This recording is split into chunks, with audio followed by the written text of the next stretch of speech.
Hi friends, இன்றைக்கி Chennai petroleum corporation share பற்றி இந்த வீடியோவில் பார்க்கலாம்.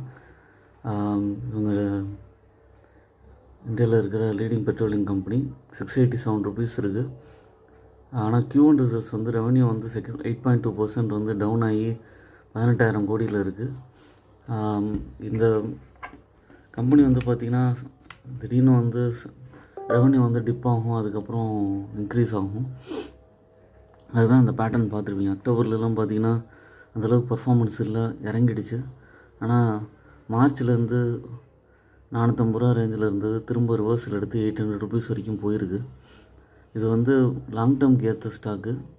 கொஞ்சம் பொறுமை வேணும். அட்லீஸ்ட் ஒரு 4-5 months ஜென்ரலாக பொறுமை இருந்தால் ரிவர்ஸில் எடுக்கும்போது உங்களுக்கு நல்ல ரிட்டர்ன் கிடைக்கும்.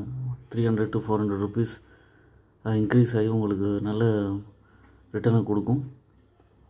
டிவிடெண்டும் கன்சிஸ்டண்ட்டாக கொடுத்துட்ருக்காங்க. பை அண்ட் டிப் ஸ்ட்ராட்டஜியில் அக்யூமுலேட் பண்ணுங்கள். இப்போயும் கொஞ்சம் வாங்குங்க, இன்னும் கொஞ்சம் இறங்கினாலும் அக்யூமுலேட் பண்ணலாம். திரும்ப வரும்போது 800 rupees வரைக்கும் போக வாய்ப்பு இருக்குது. ஓன் அனாலிசிஸ் பண்ணிட்டு பர்ச்சேஸ் பண்ணுங்கள். என்னோடய சேனலை சப்ஸ்கிரைப் பண்ணுங்கள், லைக் பண்ணுங்கள்.